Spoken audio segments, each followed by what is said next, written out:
गण्डक्याम् चोत्तरे तीरे गिरिराजस्य दक्षिणे 10 योजनविस्तीर्णा महाक्षेत्रवसुन्धरा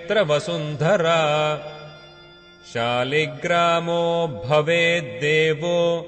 देवी द्वारावती भवेत् उभयोः सङ्गमो यत्र मुक्तिस्तत्र न संशयः शालिग्रामशिला यत्र यत्र द्वारावती शिला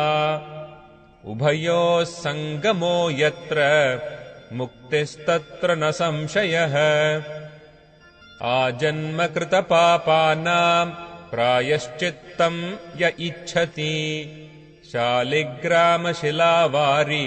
पापहारि नमोऽस्तु ते अकालमृत्युहरणम् सर्वव्याधिविना